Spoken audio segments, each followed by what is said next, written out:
Saat saya bertanya apa itu glossolalia, sebagian orang akan berkata glossolalia adalah karunia bahasa lidah, atau karunia bahasa roh, atau karunia bahasa yang sama seperti bahasa manusia pada umumnya.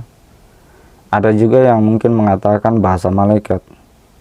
Dan bahkan yang lebih ekstrim ada yang mengatakan glossolalia adalah bahasa para dukun. Lalu mana yang benar? Untuk bisa memahami dan mengetahui mana yang benar, kita harus paham terlebih dahulu apa itu glossolalia dalam pandangan Alkitab. Untuk itu saya akan bahas glossolalia dari sudut pandang Alkitab dalam video ini.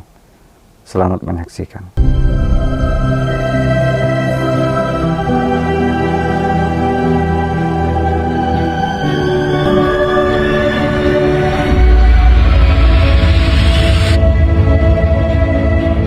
Glossolalia terdiri dari dua kata dalam bahasa Yunani, yaitu glossa dan laleo. Glossa sendiri berarti lidah, bahasa, bangsa. Dalam bahasa Inggrisnya tongue, language, atau nation.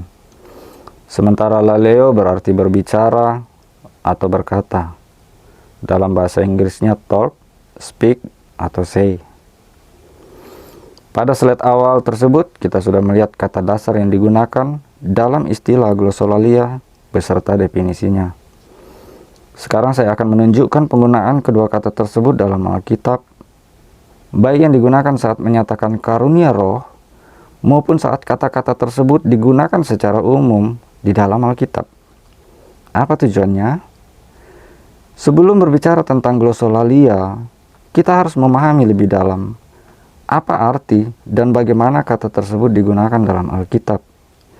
Sehingga saat kita mendengar kata glossa, laleo, atau bahkan glossolalia, kita tidak dengan buru-buru berkata itu karunia bahasa roh, atau itu karunia bahasa manusia, atau itu karunia bahasa malaikat. Nanti di akhir presentasi ini saudara akan mengerti apa yang saya maksud. Kita akan perhatikan terlebih dahulu bagaimana kata-kata ini digunakan di dalam Alkitab. Dan yang lebih dulu akan saya paparkan adalah penggunaan kata-kata glosso dan laleo yang berhubungan dengan karunia roh. Markus 16 ayat 17. Tanda-tanda ini akan menyertai orang-orang yang percaya. Mereka akan mengusir setan-setan demi namaku, dan mereka akan berbicara dalam bahasa-bahasa yang baru bagi mereka. Bahasa-bahasa yang baru bagi mereka kita lihat dari bahasa Yunaninya, glossais, lalesousin, kainais. Bahasa-bahasa yang baru bagi mereka. Kalau dalam terjemahan bahasa Inggrisnya, with tongues they will speak new. Jadi bahasa-bahasa yang baru. Kisah Para Rasul 2 ayat 4. Maka penuhlah mereka dengan Roh Kudus, lalu mereka mulai berkata-kata dalam bahasa-bahasa lain, seperti yang diberikan oleh roh itu kepada mereka untuk mengatakannya. Dalam bahasa Yunaninya, lalain, heterais, glossais. Kalau di dalam bahasa Inggris, to speak in other tongues. Nah, kita lihat di sini yang digunakan di situ dalam bahasa Inggris tongues, yang artinya lidah. Jadi kalau ditranslate dalam bahasa Indonesia, terjemahan bahasa Inggrisnya, to speak in other tongues berarti berbicara atau berkata-kata dengan lidah yang lain. Nah, sementara kalau kita pahami apa pengertian lidah yang lain, tentu akan sulit untuk mengerti. Itu sebabnya terjemahan LAI ini sudah bagus, saudaraku. Berkata-kata dalam bahasa-bahasa yang lain, bukan dengan lidah-lidah yang lain. Lanjut, Kisah Para Rasul 10 ayat 46. Sebab mereka mendengar orang-orang itu berkata-kata dalam bahasa roh dan memuliakan Allah. Kita lihat kata yang digunakan dalam bahasa Yunani. Lolounton glossais. Berkata-kata dalam bahasa roh, terjemahan LAI. Tidak ada pneuma di situ sebenarnya, tidak ada kata pneuma atau roh. Tapi kenapa diterjemahkan bahasa roh?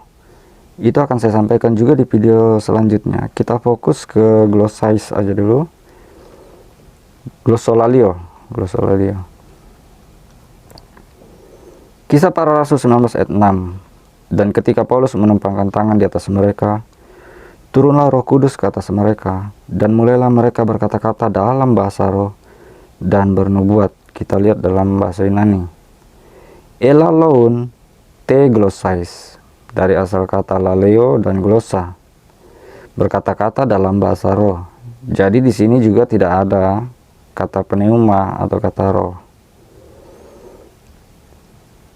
1 Korintus 12 ayat 10. Kepada yang seorang roh memberikan kuasa untuk mengadakan mujizat, dan kepada yang lain ia memberikan karunia untuk bernubuat, dan kepada yang lain lagi ia memberikan karunia untuk membedakan bermacam-macam roh. Kepada yang seorang ia memberikan karunia untuk berkata-kata dengan bahasa roh, dan kepada yang lain ia memberikan karunia untuk menafsirkan bahasa roh itu. Kita lihat bahasa roh di situ dalam bahasa Yunani-nya, di situ hanya menggunakan kata glossa. Jadi sama, tidak ada pneuma, hanya glossa, namun diterjemahkan bahasa roh dalam terjemahan LAI. Dan kalau kita lihat dalam terjemahan bahasa Inggrisnya di situ of tongues. Jadi lidah. Berikut akan saya tunjukkan beberapa ayat dalam Alkitab PB di mana kata glossa dan laleo digunakan secara bersamaan dalam sebuah kalimat, juga digunakan hanya salah satunya saja dalam sebuah kalimat, di luar konteks peristiwa Pentakosta di Yerusalem dan Korintus. Sehingga saudara bisa memahami bahwa kata glossa dan laleo adalah sebuah kata yang digunakan umum, bukan sebuah kata yang digunakan untuk menyatakan karunia roh saja. Jadi saat mendengar glossais, glossolaleo atau laleo, lalain dan lain sebagainya, harusnya kita tidak langsung memberikan kesimpulan, oh ini karunia Roh Kudus, ini bahasa roh, ini bahasa lidah, bahasa manusia, bahasa malaikat dan sebagainya. Kita harus pahami dulu apa maksud kata itu dan kalimat apa yang disampaikan yang menggunakan kata-kata tersebut. Kita lihat Markus 7 ayat 35. Maka terbukalah telinga orang itu dan seketika itu terlepas pula lah pengikat lidahnya. Lalu ia berkata-kata dengan baik. Lidahnya di situ menggunakan kata glosses dan berkata-kata dengan baik. Elalei, dari asal kata yang sama glossa dan laleo. Lukas 1 ayat 64. Dan seketika itu juga terbukalah mulutnya dan terlepaslah lidahnya, lalu ia berkata-kata dan memuji Allah. Kata lidah di situ dari bahasa Yunani-nya glossa, berkata-kata elalei. Ya sama seperti yang tadi, hanya ini dua kasus yang berbeda, saudara. Ini dua peristiwa yang berbeda. Wahyu 5 ayat 9. Dan mereka menyanyikan suatu nyanyian baru, katanya, Engkau layak menerima gulungan kitab itu dan membuka materai-materainya. Karena engkau telah disembelih, dan dengan darahmu, engkau telah membeli mereka bagi Allah dari tiap-tiap suku, dan bahasa, dan kaum, dan bangsa. Nah, ini berbeda dengan yang lain, karena kata yang digunakan dalam bahasa Yunani di situ glosses. Glosses dari asal kata glossa, namun diterjemahkan bahasa. Meskipun kalau kita lihat dalam terjemahan bahasa Inggrisnya, di situ tetap menggunakan kata tongu, yang berarti lidah, namun LAI menerjemahkan bahasa. Dan bagi saya justru yang lebih pas dalam kalimat ini adalah bahasa, bukan tongu atau lidah. Coba kita lihat kalimatnya. Engkau telah membeli mereka bagi Allah dari tiap-tiap suku dan lidah dan kaum dan bangsa. Kurang pas, saudara. Itu sebabnya mengapa diterjemahkan bahasa, karena memang yang pas dengan bahasa atau dengan kalimat ini adalah bahasa, bukan lidah. Selanjutnya, penggunaan kata glossa dalam Perjanjian Baru. Saya tidak sampaikan dalam bahasa aslinya secara utuh seperti gambar di atas tadi, karena ini terlalu banyak. Nanti saudara bisa screenshot ayat-ayatnya dan cek sendiri dengan aplikasi Interlinear Bible. Saudara bisa download atau install di Play Store Interlinear Bible. Di situ kita akan bisa mengecek bahasa-bahasa asli Alkitab baik perjanjian lama maupun perjanjian baru. Jadi saya hanya menyampaikan atau membacakan ayatnya saja dengan kata-kata yang terdapat kata glosa di dalamnya. Markus 7 ayat 33, dan sesudah Yesus memisahkan dia dari orang banyak, sehingga mereka sendirian, ia memasukkan jarinya ke telinga orang itu, lalu ia meludah dan meraba lidah orang itu. Kata lidah di situ kalau dalam bahasa Yunaninya menggunakan kata glosses. Lukas 16 ayat 24, lalu ia berseru katanya, Bapa Abraham, kasihanilah aku. Suruhlah Lazarus supaya ia mencelupkan ujung jarinya ke dalam air dan menyejukkan lidahku. Bahasa Yunani yang digunakan di situ glosan, sebab aku sangat kesakitan dalam nyala api ini. Roma 3 ayat 13, kerongkongan mereka seperti kubur yang ternganga. Lidah atau glosais mereka merayu-rayu, bibir mereka mengandung bisa. Yakobus 1 ayat 26, jikalau ada seseorang menganggap dirinya beribadah, tetapi tidak mengekang lidahnya, glosan, ia menipu dirinya sendiri, maka sia-sialah ibadahnya. Jadi kata Yunaninya glosan, lidahnya. Wahyu 16 ayat 10, dan malaikat yang kelima menempahkan cawannya ke atas tahta binatang itu dan kerajaannya menjadi gelap. Dan mereka menggigit lidah mereka karena kesakitan. Kata yang digunakan untuk lidah di situ glosas. Yakobus 3 ayat 6. Ini terjemahan IMB. Lidah dalam bahasa Yunani glosa adalah api. Ia merupakan suatu dunia kejahatan yang ditempatkan di antara anggota tubuh kita. Lidah, glosa, mencemarkan seluruh tubuh dan membakar jalannya kehidupan, sedang ia sendiri akan dibakar oleh api neraka. Kenapa saya ambil terjemahan IMB? Karena dalam terjemahan baru kata lidah di situ hanya satu. Padahal kalau kita lihat dalam bahasa Yunani, kata lidah atau glosa itu ada dua, saudara. Nanti akan saudara lihat di bawah ini. Yakobus 3 ayat 6. Ini dari ILT 3. Lidah atau glosa pun adalah api, suatu dunia kejahatan. Lidah atau glosa ditempatkan sedemikian rupa di antara anggota tubuh kita, hingga menodai seluruh tubuh dan membakar rangkaian kehidupan. Sementara ia sendiri akan dibakar oleh api neraka. Nah, ini yang terjemahan baru ini, Yakobus 3 ayat 6. Lidah atau glosa pun adalah api. Ia merupakan suatu dunia kejahatan dan mengambil tempat di antara anggota-anggota tubuh kita sebagai sesuatu yang dapat menodai seluruh tubuh dan menyalakan roda kehidupan kita, sedang ia sendiri dinyalakan oleh api neraka. Lihat, kata glos atau kata lidah di situ hanya satu, padahal sebenarnya dua. Itu sebabnya kenapa saya kutip juga dari terjemahan IMD dan ILT 3.